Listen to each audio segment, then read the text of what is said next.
एक अल्पवयीन मुलगी स्वतःसाठी काम शोधत होती, परंतु तिला योग्य ते काम मिळत नव्हते, कारण तिचं वय फक्त 16 वर्ष होतं. खूप दिवस काम शोधल्यानंतर तिला एक काम मिळालं. ती एका छोट्या दुकानात कामाला लागली आणि जवळपास 1 ते 1.5 महिना तिथं काम करत राहिली. पण काम करून देखील त्या दुकानाचा मालक तिला पैसे देत नव्हता. त्या मुलीला या गोष्टीचा खूप राग येत होता. शेवटी जो मालक होता त्याने त्या मुलीसोबत अश्लील चाळे सुरू केले. तो त्या 16 वर्षाच्या मुलीची छेडखानी करायला आणि तिच्याकडे चुकीची गोष्टी मागायचा. ती मुलगी फक्त 16 वर्षाची होती, तर तो दुकानाचा मालक 75 वर्षाचा म्हातारा होता. दोघांच्या वयामध्ये 60 वर्षाचा फरक होता. शेवटी एक भयंकर घटना घडली, ज्याने संपूर्ण मुंबई शहर हादरून गेलं. मुंबई पोलिसांना ती केस सोडवण्यासाठी 1 महिन्याचा कालावधी लागला आणि त्यानंतर जे सत्य समोर आलं ते खूपच भयानक होतं. हे संपूर्ण प्रकरण काय आहे ते जाणून घेऊया आज आपल्या या व्हिडिओमध्ये. पण त्याआधी जर तुम्ही आमच्या यूट्यूब चॅनलवर नवीन असाल तर कलम 302 या मराठी चॅनलला नक्की सबस्क्राईब करा आणि बेल आयकॉनवर क्लिक करा. तारीख होती 22 फेब्रुवारी 2025. त्या दिवशी ठाणे शहरातील भांदर या ठिकाणी एक चौक आहे, उत्तम चौक. या चौकाजवळ बालेपीर शाह दर्गा नावाचं ठिकाण आहे. त्याच्या बाजूला काही झाडे झुडपं आहेत. त्या झाडी झुडपांमध्ये एका व्यक्तीचा मृतदेह सापडला. असं वाटत होतं की ती व्यक्ती म्हातारा आहे आणि त्याचं वय 70 ते 75 वर्ष दरम्यान असावं. त्या ठिकाणचे माजी नगराध्यक्ष अमजद शेख तिथे आले होते. त्यांनी जवळच्या पोलीस स्टेशनला फोन करून सगळी माहिती दिली. जेव्हा पोलीस त्या ठिकाणी पोहोचले आणि पंचनामा करू लागले तेव्हा त्यांना वाटलं की ती म्हातारी व्यक्ती असावी आणि जवळच एक स्वच्छतागृह आहे, म्हणून कदाचित ती व्यक्ती टॉयलेटला गेली असेल आणि पाय घसरून पडली असेल. त्याची बॉडी आता जवळपास विघटित होऊ लागली होती. असं वाटत होतं की त्या व्यक्तीचा मृत्यू 7-8 दिवसापूर्वी झाला असावा. पोलिसांनी त्या मृतदेहाला ताब्यात घेतलं आणि पोस्टमॉर्टमसाठी सरकारी हॉस्पिटलमध्ये पाठवलं. आणि आता पोलीस चौकशी करू लागले की कोणती व्यक्ती मिसिंग आहे का. खूप शोध घेतल्यानंतर पोलिसांना माहिती मिळाली की नायगाव पोलीस ठाण्यामध्ये एक तक्रार दाखल झाली होती. ती तक्रार 16 फेब्रुवारी रोजी नोंदवली गेली होती, म्हणजे ज्या दिवशी हा मृतदेह सापडला त्याच्या 7 दिवस आधी. ती तक्रार होती किशोर ब्रिजमोहन मिश्रा यांची. तो 75 वर्षाचा म्हातारा होता जो मिसिंग झाला होता. तो गणपत पाटील नगर बोरिवली पश्चिम येथे राहत होता आणि त्याचं नायगावमध्ये एक छोटं दुकान होतं. जेव्हा पोलिसांना पोस्टमॉर्टम रिपोर्ट मिळाला तेव्हा त्यातून समजलं की त्या व्यक्तीची हत्या झाली होती आणि हा अपघात नव्हता. त्या व्यक्तीच्या डोक्यावर जड वस्तूने वार झाले आणि त्यानंतर त्याची हत्या झाली होती. सुमारे 8 ते 10 दिवसापूर्वी हे प्रकरण घडलं असावं असं पोलिसांना दिसलं.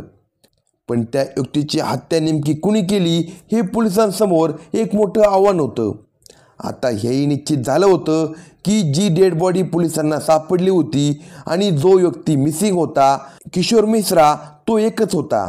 त्यानंतर पोलिसांनी या हत्येमागील व्यक्तीचा शोध सुरू केला. जेव्हा पोलिसांनी कॅमेरे तपासले तेव्हा समजलं की 16 फेब्रुवारी रोजी त्याचा मोबाईल बंद झाला होता आणि त्याची शेवटची लोकेशन भांदर येथे होते. तो 15 फेब्रुवारीच्या रात्री 9:30 वाजता नायगाववरून लोकल ट्रेन त्याने पकडली होती, पण तो नेमका कुठे उतरला हे पोलिसांना समजत नव्हतं. त्यानंतर पोलिसांनी त्याच्या फोनचा कॉल्स डेटा रेकॉर्ड काढला आणि त्याचे बँक स्टेटमेंटही तपासले. त्यातून एक मोठी गोष्ट समोर आली. त्याच्या मृत्यूनंतरही त्याचं बँक खातं चालू होतं. पोलिसांना शंका आली की त्याच्या मृत्यूनंतर त्याच्या फोनपेमधून कोण पैसे काढत आहे. तेव्हा पोलिसांनी ट्रान्झॅक्शन हिस्ट्री तपासली. तेव्हा कळलं की भांदरमध्ये राहणाऱ्या एका मुलीच्या खात्यात शेवटचे पैसे ट्रान्सफर झाले होते. त्यामुळे पोलीस त्या ठिकाणी गेले आणि त्या मुलीला ताब्यात घेऊन तिच्याकडे चौकशी केली.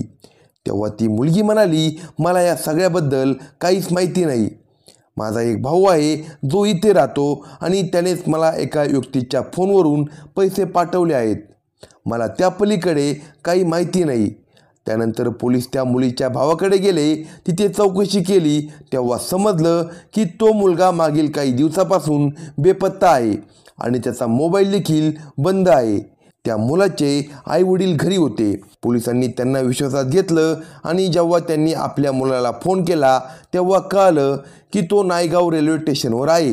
पोलिसांनी एक टीम पाठवली आणि त्या मुलाला तिथून अटक केली. अटक केल्यानंतर जेव्हा त्याची चौकशी केली तेव्हा त्याने सांगितलं की ही हत्या मीच केली आहे, पण त्याने का केली हे सांगितलं नाही.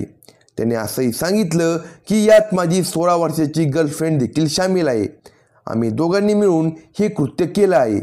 आश्चर्याची गोष्ट म्हणजे हे दोघंही अल्पवयीन होते. मुलगी 16 वर्षाची होती तर मुलगा फक्त 17 वर्षाचा होता. पोलिसांनी दोघांनाही अटक केली. त्यांना एकत्र बसवलं आणि विचारलं की नेमकं काय कारण होतं की तुम्ही त्या 75 वर्षीय म्हाताऱ्याची हत्या केली.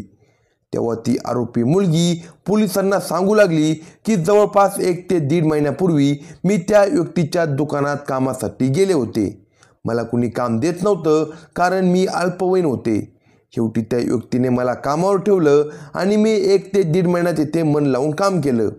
मला आधी सांगितलं होतं की या ठिकाणी काम करून दरमहा 5,000 रुपये मिळतील, म्हणून मी प्रामाणिकपणे काम केलं.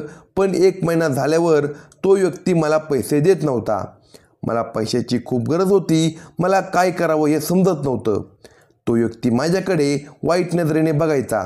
मी खूप कंटाळले होते पण पैशाची गरज होतीच, म्हणून मी त्याचा मोबाईल घेतला आणि माझ्या एका मैत्रिणीच्या खात्यात काही पैसे ट्रान्सफर केले. जवळपास 5 ते 6,000 रुपये मी तिच्या खात्यात टाकले. त्यानंतर त्या व्यक्तीला हे समजलं. तो मला धमक्या देऊ लागला की आत्ताच माझे पैसे परत कर, नाहीतर मी तुला पोलीस स्टेशनमध्ये देईल. त्याचबरोबर तो माझ्याकडे काही चुकीच्या मागण्या करत होता ज्या मला सहन होत नव्हत्या. असंच 15 फेब्रुवारी 2025 रोजी संध्याकाळी तो मला म्हणाला, माझ्यासोबत चल, मला काही अर्जंट काम आहे. त्यानंतर आम्ही दोघे नायगाव रेल्वे स्टेशनवर गेलो आणि लोकल ट्रेन पकडली. मग आम्ही भांदरला पोहोचलो. तिथे त्या व्यक्तीने ऑटो बुक केला. आम्ही दोघे ऑटोमध्ये बसलो. ऑटोत बसल्यावर तो माझ्या अंगाला हात लावू लागला. त्याने मला विचित्र स्पर्श करायला सुरुवात केली जी मला अजिबात आवडली नाही. शेवटी मी हे सगळं माझ्या प्रियकराला सांगितलं. मी त्याला टेक्स्ट मेसेज केला आणि माझी लाईव्ह लोकेशन पाठवली. मला बरं वाटत नव्हतं म्हणून मी त्याला तिथे बोलवलं. त्यानंतर आम्ही उत्तर चौकात गेलो. तिथे बालेपीर शाह नावाची दर्गा आहे. त्या ठिकाणी बाजूला झाडं-झुडपं आहेत.